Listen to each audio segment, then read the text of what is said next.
Here is a hard truth. Your brain is actually wired to fail in a crisis. When disaster strikes, your logic center literally shuts down. It hands the keys over to the amygdala. That is your lizard brain. Your lizard brain only knows three things. It knows fight, flight, or freeze. But in the modern world, freezing is fatal. And panic is expensive. If you feel like you are drowning in decisions right now, stop. Take a breath. Watch this video. I am going to walk you through 3 golden rules used by emergency responders. These rules help you make smart decisions when the world is burning down.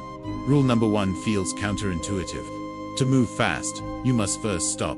We call this the tactical pause. When a crisis hits, every fiber of your being wants to do something right now. But that urge is a trap. Action without analysis is just panic in motion. Think of it like being on a crowded dance floor. It is loud. You cannot find the exit.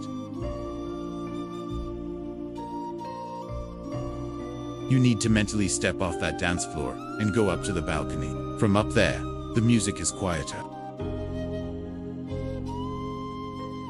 You can finally see the exit. So, here is your action step. Before you decide anything, set a timer. If it is life or death, maybe it is just 10 seconds. If it is business, give yourself 30 minutes. Force your nervous system to regulate. Box breathe. In for 4. Hold for 4. Out for 4. You cannot make a logical decision while your heart is pounding. Fix your physiology first. Your psychology will follow. Once you are calm, you will run into your second problem. This problem is information overload.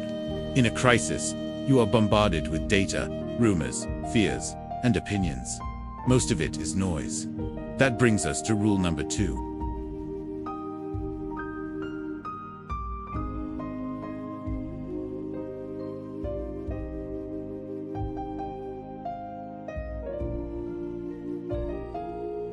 Grab a piece of paper and draw a line down the middle. On the left, write down what you know. These are the cold, hard facts. On the right, write down what you think. These are your fears about the future. You cannot solve feelings, you can only solve facts. Then, ask yourself the 15-minute question. Does this specific decision need to be made in the next 15 minutes? If the answer is no, ignore it. In a crisis, you cannot solve next week's problem today. If you try, you will fail at both. Rule number 3 is where most smart people get stuck. It is the trap of perfectionism. In a normal environment, you want all the information before you act. But in a crisis, if you wait for certainty, you are already too late. General George Patton had a famous philosophy on this. A good plan violently executed now is better than a perfect plan next week. You need to get comfortable with the 80% solution. Once you have 80% of the info, you must move. If you are 80% sure it is the right move, execute it. Why is this necessary? Because a crisis is fluid.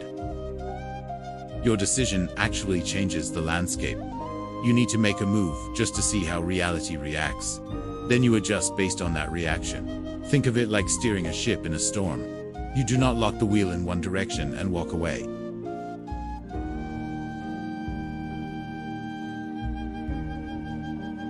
You correct your course. But you must turn the wheel. Listen, crisis is inevitable.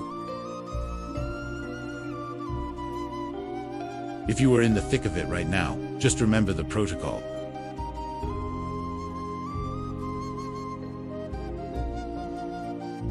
2. Triage the noise. Focus only on the facts. 3. Use the 80% solution. Act before you feel ready. A crisis is not just a disaster. It is a filter. It separates those who panic from those who lead. Which one are you going to be today? If this video helped you find some clarity, hit the like button. This helps it find other people who need it. I read every single one. Good luck. Stay sharp.